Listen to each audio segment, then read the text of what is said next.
The next 2 days we're going to cover some graphs in Polar, and you're not going to have a calculator, so I'm hesitant to even show you this, but it's kind of fun, and people will start playing around with their calculator in Polar mode, especially if you put it in radians in Polar and you go to y equals, you get r equals instead. And so, like we had r equals 5 earlier. So if we graph r equals 5, somebody did a terrible window here. Let's put it back to normal. That should be a circle. Do you know why it doesn't look like a circle? Because the x-axis is smushed down versus Right, the x and y coordinates aren't matched up. And so if you go to zoom square, that squares up the grid, and sure enough, you get a circle. Now, again, we're not going to be using the calculator, but you start doing funny things in the calculator with this, and you get some cool looking graphs, or weird looking graphs anyway, weird looking circles. I guess that's a circle. What else could we do? We could put like a 3 in there. Oh, you get some flower looking thing. So we're going to be graphing those kind of things today without a calculator, but the calculator is fun to play with to make a bunch of silly graphs. All right, today is the classic polar functions. I don't know what that means tomorrow, we call them. Yeah, they're not classic, they're just regular, I guess. But today, some classic ones: circles, roses, cardioids, and the pronunciation for that is limaçon. Not limacon, limaçon. It's a French word. Yes. All right, so circles and roses today. The easiest circle is r equals a. So that's just a circle with radius of 2. There's your radius 2 circle. -1 doesn't really do anything to the graph. I guess you could say it flips it, but if you flip it and you're at the origin, it doesn't go anywhere. So that's still fine. Then cosine circles are on the x-axis. Back up here. Sine circles are on the y-axis. Again, cosine goes with x, sine goes with y. The trick is that lead number is the diameter, not the radius.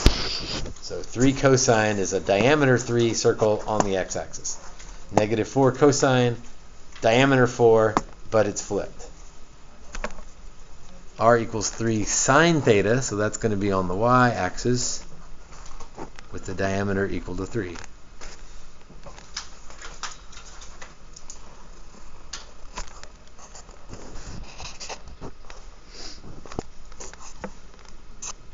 Why don't you try to draw that very last one, and I'll press pause and then we'll see.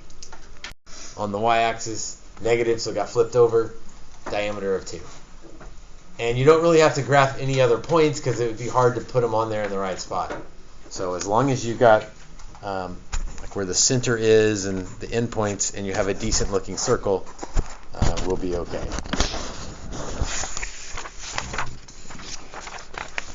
All right. Roses. Roses are fun to draw, but they are a little bit trickier, I guess, because they have an extra variable in there. All right, a circle. In fact, let's write a circle equation right above it.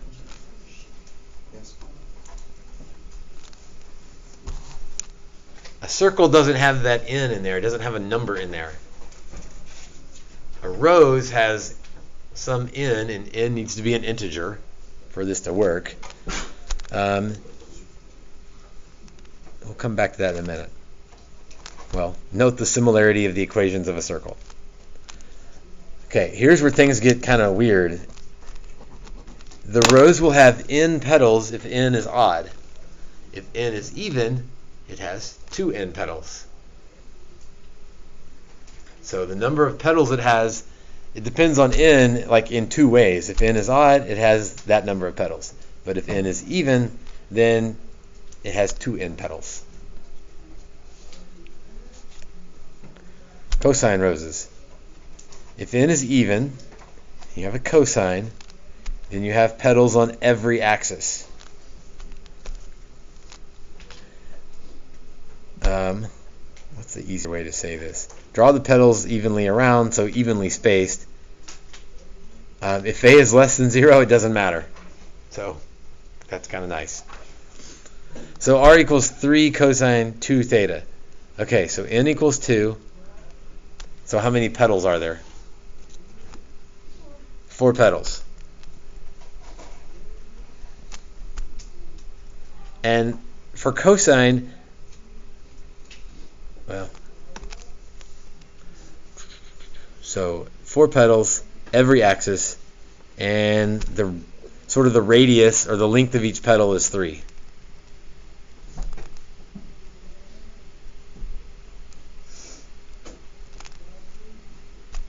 So 4 petals, equally spaced.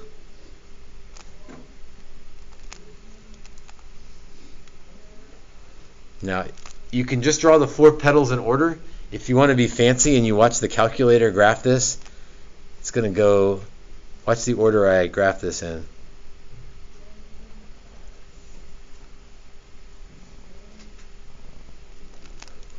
That's how a calculator would graph it. You don't have to do that. You can just put 4 petals on there.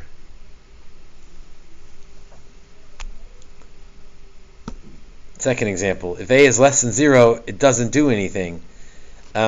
Primarily because if you flip this graph, right, think about it this way. Negative flips the graph, but if I flip this graph, it's cosine, so I'm flipping it in the x direction. If I flip that graph, it's still the same graph.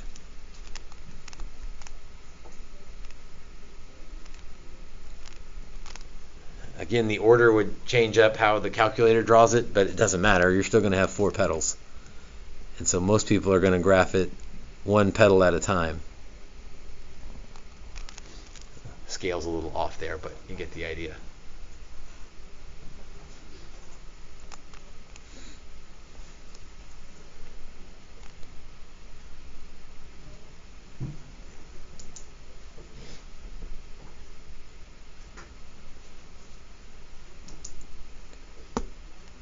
Third example. How many petals is this thing going to have? N equals 4, 8 petals. And they're going to be 5 wide. 1, 2, 3, 4, 5. 1, 2, 3, 4, 5. So there's 1 on every axis. Oops.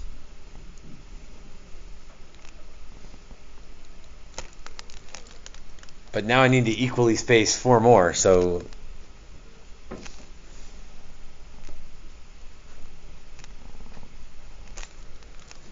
there's my 8-petaled rose. Uh-oh. How many petals is this last one going to have? 12 petals. But again, we can start with the ones on the axis first.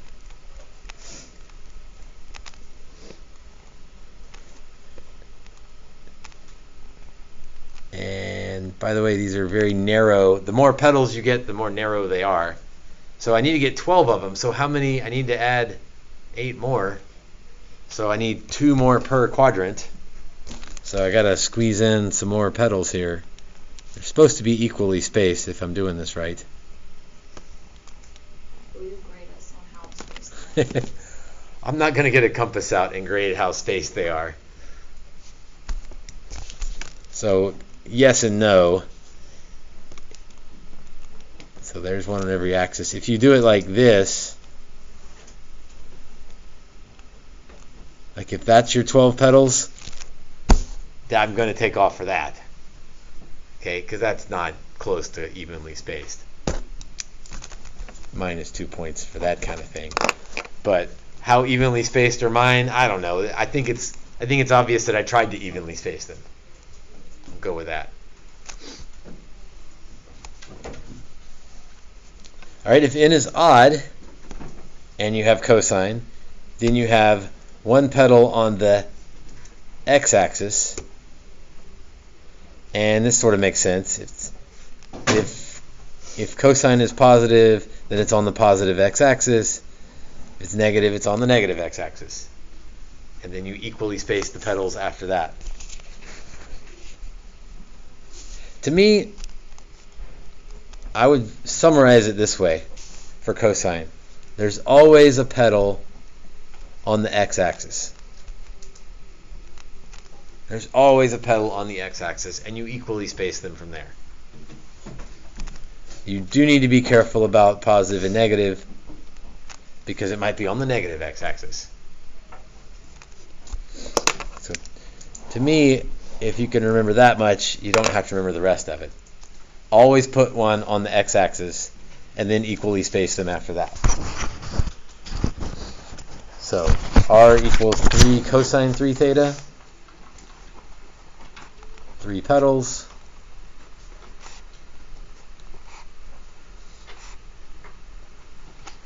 It's positive, so there's one on the positive x-axis.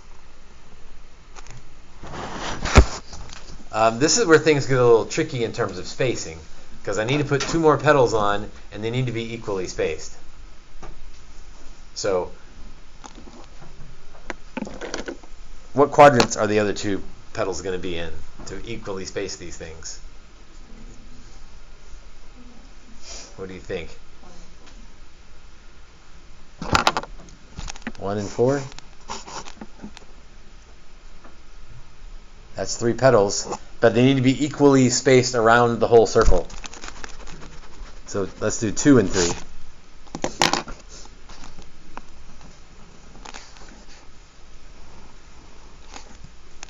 Oops. That top petal should have been on like an over 3 marker, but oh well.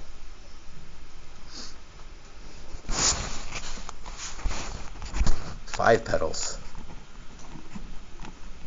And the first one's on the negative x-axis. So then I got to space 5 out evenly around. So let's think about this. If there were 4, they'd be on all the axes. So 5's got to be a little shy of that.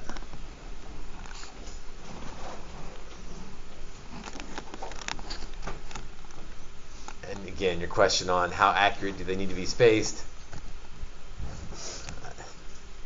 That's probably not accurate. If I had a compass out and a protractor and started measuring things, but there's 5 and they're reasonably equally spaced. Right? If you put them all like that, that's not going to work. They got to be equally spaced. -5 cosine 3. So 3 petals. But the first one is on the negative x-axis.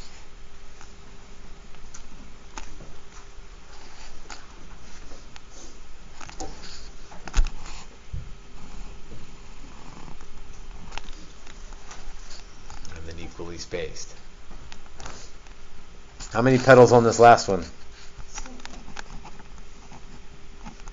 And where's the first one? Positive x-axis or negative x-axis? Positive. And then I got to equally space 7 around there. If you want to know the degree spacing, you could do 360 divided by 7. If you really want to get 51-ish degrees apart. Again, I don't expect you to have a protractor out. 1, 2, 3, 4, 5, 6, 7. That is not a pretty rose, but that's okay.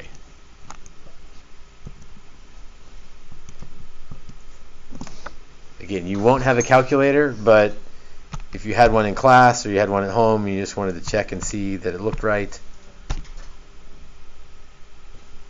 there we go. So mine's not, it's not great. Let's make that a little bit bigger just so it fills it up. Pretty narrow petals there. All right, then some backwards problems. Write the equation of the graph below. Okay, if there's one on an x-axis, it's a cosine problem. So I know this is a cosine problem. How many petals are there on this picture? So what is n? 3. 3 petals, so 3 theta. And then they go out 3. So 3 cosine 3 theta.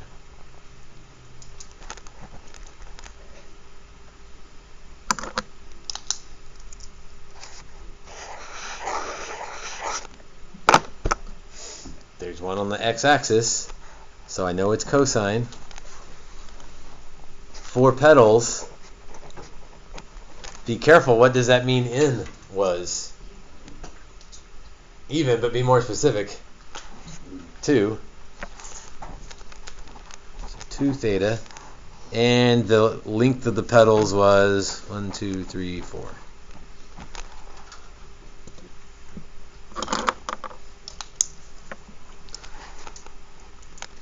Next one, there's a petal on the x-axis, so I know it's cosine.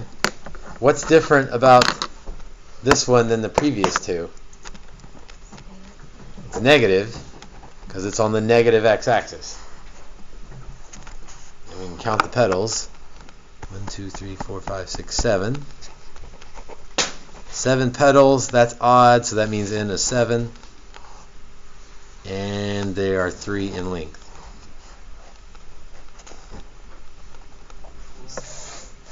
See if you can get that last one. So this rows table thing, if n is even or odd,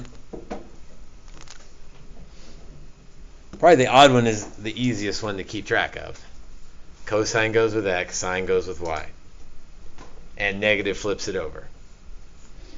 For even, things get weird. Cosine means there's an x and a y. Sine means there's no axes. And negative has no effect if it's even, and it has the usual effect, the flip, if it's odd. Adding a line to our table there.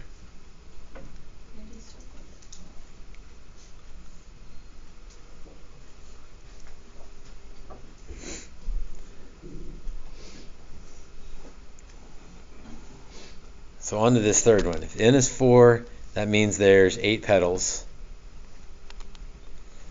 And none of them are on axes. So that means I need 2 per quadrant. Nice and evenly spaced. As evenly spaced as you can make it. Ooh, that one was a little rough there, that last one. But you get the idea. And then same thing with the last one, but we'll skip that to keep going.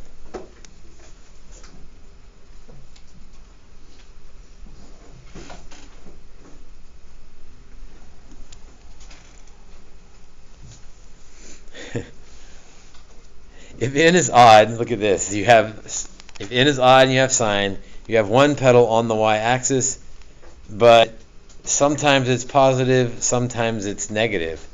So if you look at the ends, 1, 3, 5, 7, 9,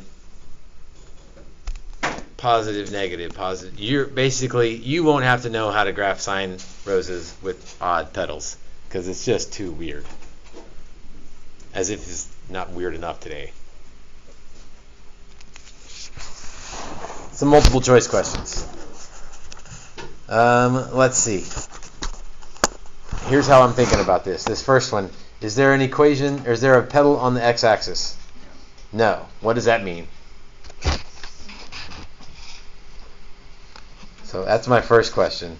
If there's one on the x-axis, then yes means we're cosine, no means we're sine. So I can rule out my cosine ones. And then I can go with number of petals and probably figure it out from there. 5 petals, it's got to be that one. The second one, is there a petal on the x-axis? No, so I can throw out my cosines. There's 3 petals, So it's got to be A. Number 3, is there a pedal on the x-axis? Yep. So I'm looking at cosine. How many pedals are there? 1, 2, 3. So that would be C.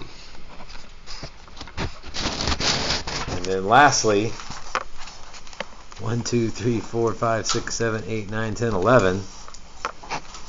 So 11 pedals. Is it on the x-axis or not? No, so that means it's got to be a sine. So graphing on your own, kind of tricky. Multiple choice, maybe not as bad.